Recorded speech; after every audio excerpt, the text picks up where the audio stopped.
বর্তমান যুগে শিশুরা মোবাইল ফোন, ট্যাবলেট, টিভির প্রতি প্রবল আকর্ষণ অনুভব করে। অবসর সময়ে তারা এই গ্যাজেটগুলোতে মত্ত থাকে।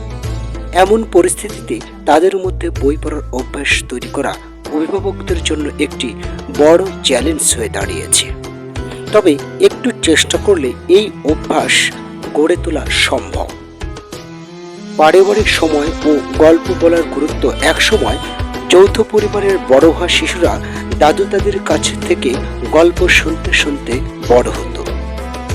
তাদের কল্পনা শক্তি বিকাশের সুযোগ পেত। কিন্তু বর্তমান একক পরিবারে সেই সুযোগ অনেক কমে গেছে।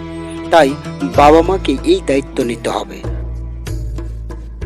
সন্ধ্যার পর পরিবারের সবাই মিলে গল্পের আসর বসাতে পারেন। এতে শিশুদের কল্পনা শক্তি যেমন বৃদ্ধি পাবে, তেমনি বই পড়ার প্রতি আগ্রহ বাড়বে। ছবিযুক্ত রঙিন বই। শিশুরা ছবি ও রঙিন জিনিসের প্রতি আকৃষ্ট হয় প্রবল। তাই তাদের প্রথমে ছবিযুক্ত রঙিন বই কিনে দিন। এতে ফুল, ফল, পাখি, জীবজন্তুর ছবি থাকা উচিত।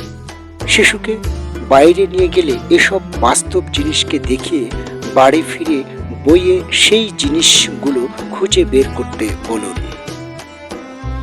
এতে তাদের শেখার প্রক্রিয়া সহজ হবে। কার্টুন ও রূপকথার গল্প। শিশুরা যেসব কার্টুন দেখতে ভালোবাসে সেগুলোর উপর ভিত্তি করে বই কিনে দিন। রূপকথার গল্প যেমন স্নো হোয়াইট, সিন্ডারেলা বা জাঙ্গল বুকের বই কিনে দিতে পারেন। এতে সুন্দর সুন্দর ছবি থাকে যা শিশুরা পছন্দ করে।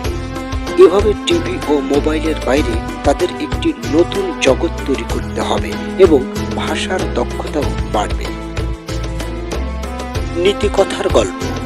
শিশুদের মধ্যে নৈতিক শিক্ষা ও ভালো মন্দের বোধ গড়ে তোলার জন্য ঈশপের গল্প, পঞ্চতন্ত্র বা অন্যান্য নীতিকথার বই কিনে দিন। এসব গল্পের মাধ্যমে তারা সঠিক ভুলের শিক্ষা পাবেন। বইয়ের প্রতি আগ্রহ সৃষ্টি। শিশুরা বড় হতে থাকলে তাদের নানা বিষয়ে কৌতূহল বাড়তে থাকে। তাদের প্রশ্ন শুনে শুনে বুঝুন কোন বিষয়ে তাদের আগ্রহ বেশি। সেই অনুযায়ী সাধারণ জ্ঞান, ইতিহাস বা বিজ্ঞানের বই কিনে দিন। মাঝে মধ্যে বুক স্টোরে নিয়ে গিয়ে তাদের পছন্দ মতো বই কিনে দিন। রাতে গল্প শোনানোর অভ্যাস। প্রতিদিন রাতে ঘুমাতে যাওয়ার আগে বই থেকে গল্প পড়ে শোনান। এতে শিশুরা বইয়ের প্রতি আগ্রহী হবে এবং নিজেরাই পড়ার অভ্যাস গড়ে তুলবে। গল্প শোনানোর পর কোন গল্প ভালো লেগেছে তা জানতে চান। এতে আপনি বুঝতে পারবেন তারা বই পড়তে উপভোগ করছে কিনা।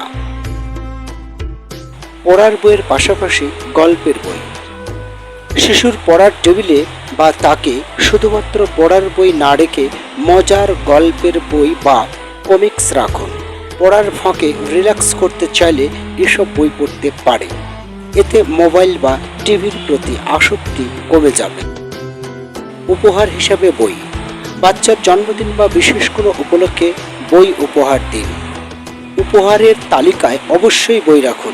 এতে তারা বইয়ের প্রতি আকৃষ্ট হবে এবং নিয়মিত বই পড়ার অভ্যাস গড়ে তুলবে। সম্মানিত দর্শক, আজকের এই ভিডিওটি যারা দেখলেন তারা অবশ্যই কিছুটা হলেও উপকৃত হবেন বলে আমি আশাবাদী। তাই প্লিজ একটি সাবস্ক্রাইব করে সাথে থাকুন এবং উৎসাহিত করুন।